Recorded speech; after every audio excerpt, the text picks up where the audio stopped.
Alright, we are getting in Marth Fox on Dreamland. We notice the Fox does start off with a shield drop. That's going to be really important to kind of keep in mind. What's this Fox capable of? Missed a bit of tech there. Oh. And there's our... So they're not going to shine stall. We know that. Now, this person's used some... This person has used some short op nair to approach us. Short op aerials. And we notice they're willing to wait on the ground.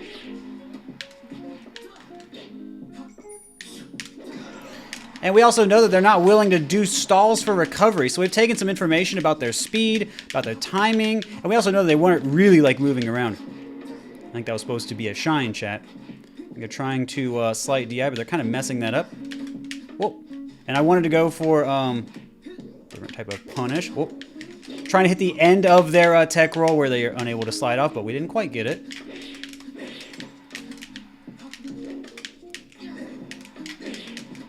Oh, tried to get him there, but that was great DI, and you saw they tech the other way to move away from me. Really good stuff. Notice how well this Fox is using double jump, right? The Fox is using double jump really well. They're coming in low, and they're making me think I want to attack, and then what do? They move away right away. And now you notice that they did a really good overshoot nair. They didn't fast fall it. They made sure they covered all of the stage, because they saw that I was trying to cover them by dashing back. Whoa, no bot dodge even. Very rare. They haven't gone for edge yet, so I didn't think they would do it.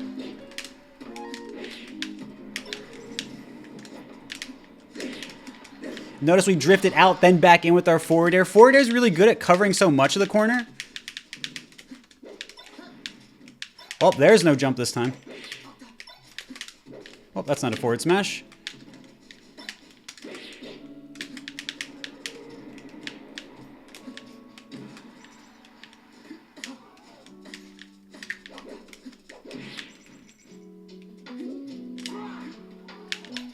Oh, they missed their tech.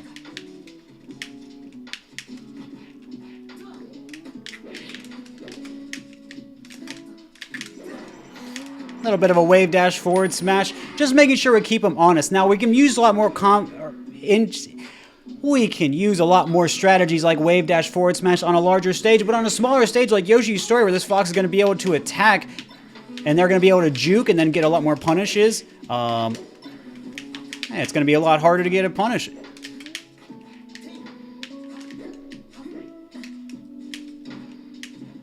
Want to see if I could just go for an early punish. Again, we're trying to use the information we had before. There's our double jump.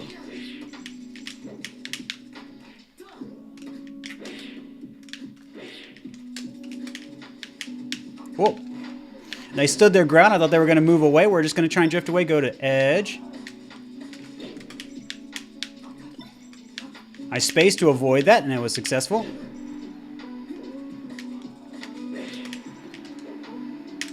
Oh, and you can see their body kind of rolled in to me, so I kind of missed there. You have to kind of watch out for that. If you're a little too early, you can sometimes not get your punish. Randall, not quite out yet. At 4 on the clock, Randall will come out. You can kind of see him down there in the bottom.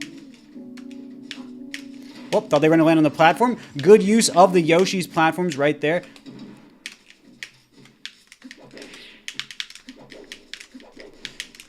I'm going to kind of switch to a different way to play because, again, it is a smaller level.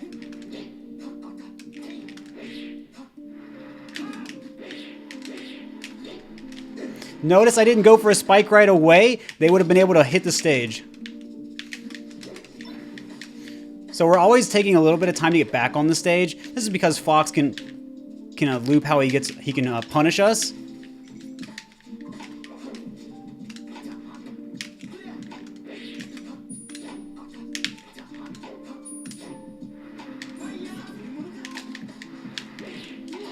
And because everything is so low here, the blast zone, by that I mean,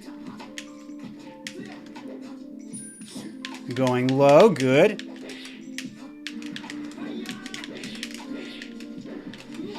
we're able to kind of get them to not really go so low before we get a punish. Now, I apologize for not giving you the most informative play-by-play there, but this person was doing a fantastic job of doing a lot of movement mix-ups. Now, let's kind of talk about a little bit of what they were doing. Now, this fox was doing a great job at using double jump, coming back down through the platform, landing on the platform, wave landing off the platform, and then once they come down, do they do a drill? Do they do a full approaching aerial? Do they kind of wait a little bit and fake like they're going to go in?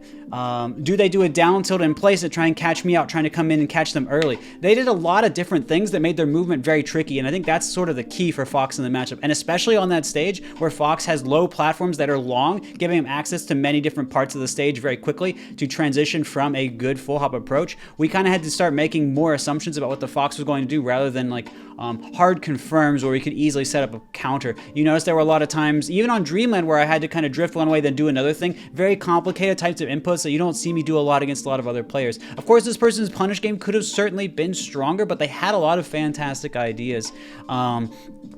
You know, something they probably could have like optimized edge guards a little bit more, but I kind of wanted to show you guys how important that was to just be able to move around Marth like that, right? Like, even though Fox was going high in the air, I think so many Foxes today want to just do crouch cancel punishes, ASDI down punishes on Marth, and this Fox was showing you that actually if you're moving around in the air and Marth is jumping around, Marth might be in the air and then he has to hit you when you land, and then he can hold down and punish, or he can just get out of the way, come in for a free hit, not even take the damage to go for the reversal. So stuff like that I think is very strong, and I was really glad to see him use that. And if you're always waiting as Marth to go for the counter and the Fox is doing that, you might corner yourself or something like that too. So again, great plays by the Fox. I think it's very worth going back and watching how the Fox did all of those many different options. And of course, you're doing pullback drill, right? You're not doing full approaching drill. Pullback drill is going to beat Marth's approaching down tilt. It's going to beat his grab. It's going to beat a lot of aerials he does, unless Marth's kind of calling out that Fox is doing that specific type of attack.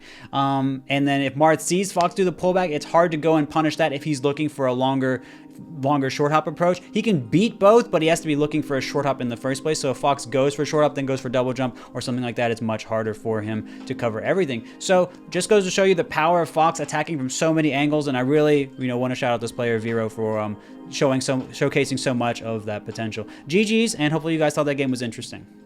All right, let's try again. We have Fox Falco on. Oh God. I really wanted that early kill. That's okay. We're going to use our shine to push Fox away. Now, of course, this stage is going to be a long one. It's going to be one Fox can use to attack and defend from a variety of angles. It's also going to be one that breaks combos really well. They beat my down air with... They're just beating all my moves with shine. This guy's crazy. But we're going to try and do our best to win despite that. Try to get a shine out on the roll. We really want to keep Fox cornered as much as possible. And that's going to be a weak nair into down smash coming out. That's something that Mango likes to do a lot to cover these options here, because it's going to push Fox away. And it's going to be... Oh. So I was a little bit too far away with that attack. So you have to be very precise with your spacing against Fox. So notice I'm attacking from a bit too far away of a spacing, and how much that is getting me kind of punished. But I'm still able to get, when I hit the Fox, I'm still able to hit him a little bit harder than he hits me. So for example, the Fox missed their L cancel there. They're kind of missing some L cancels, and they're more just looking for the hit than anything else. But they did had a really good down smash right there, and that's going to seal the stock for them. So as Fox, you want to make sure you're trying to down smash Falco going to edge. Notice I'm going for like a conversion like this to come in with shine quickly. Whoa, good angle. But unfortunately, angles aren't going to be enough for you. So that's going to be our first match coming out against Sans. We're going to be going on Battlefield. It's going to be a stage with lower platforms and not quite as long. Wow, this person lands some insane shines. So notice again, attacking from too far away, attacking from too far away. As Falco, your spacing really matters a lot, right? And this is, look at all the full-ups this person's doing. Why are they trying to full-up so much? What is the value of this? It is to get over...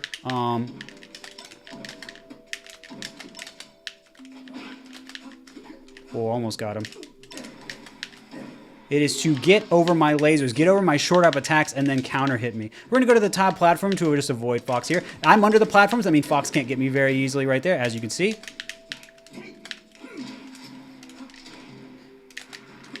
And then because we are hitting them just high enough, just at a good enough percent, Fox doesn't hit us back here. So mid percents, you can go out with this back here. Don't have to overcomplicate things. Holy cow. I'm going to do it again, even though it doesn't work at that percent. And then we can just grab the edge. So Fox going a little bit lower there would have still been okay for us because Fox cannot ride the wall right there. So again, I'm on the platform. It's going to be hard for Fox to flop and hit me through there. Oh my. And they were ready to hold down. That's okay. And of course, you can kind of see we drag the Fox down. We're always looking for our double jumps. And how did so much of the neutral work in those games? What was the big defining factor? Well, one of it was this person really wanted to full hop into me. So if I just laser a little bit, like if I wait and the Fox isn't sure what's going to happen, they're like, well, a laser's coming. I'm just going to full hop, right? They didn't ever directly try and challenge me on the ground. So I could just wait a little bit, sometimes beat them out, and then remind them to just jump a little bit, sometimes by doing a laser a little bit early. So they would always have a bit of a timing mix-up. There's so many things, thank you, Goose. There are so many things that are going to be challenging for the Fox player as long as I'm changing my laser timing, right? Immediate laser, dashing a little bit before a laser, slight delayed laser, dashing a little bit, no laser. These is a simple mix-up, but it's very strong and it's hard for Fox to deal with if he's trying to always beat out my laser before it happens. Now, if you wait for the laser to come out, then Falco gets a new set of options. He can always get a shield out before you do something. So there are pros and cons to both approaches to dealing with lasers, like I'm telling you. Because this person wanted to jump early, and they wanted to be aggressive about it, what did I decide to do? I decided to change the way I did my lasers so that I could make things more confusing for the Fox player. And then I also made sure that I was trying to beat them out of the air sometimes too.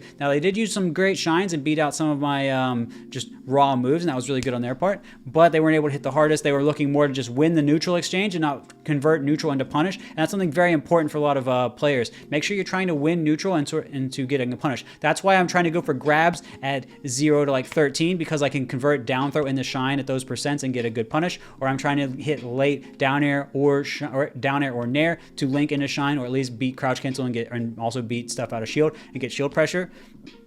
And if failing that, I can at least up tilt the Fox out of the air and get a shine. I'm happy with that too. But if nothing else, if I can only take a backer, I take that because it's high damage, and that's kind of the way I kind of prioritize my own neutral, and then I play the position from there with more damage, less access to crouch for my opponent. Anyway, hopefully that makes some sense to you guys. And then you also saw how this person had really good SDI. They were moving around the stage really well to get around things, but I always stayed close to them. As long as I'm close, I can feasibly get a tech chase, and from that position, I can always pressure them out. They had some good recovery options, but on Battlefield, you just can't really ride the wall, no teching. That makes it really hard for you. And because they DI'd off the stage and they SDI'd off the stage, it was just led to an easier punish by me. So hopefully that stuff makes sense to you guys and you find that kind of interesting. And you learned a little bit about how to beat Fox's flop. This is a question I get asked quite often. So hopefully this can give you some insight. And also you saw a little bit how to punish and edgeguard Fox. GG's to Sans Undertale. Thank you so much for playing.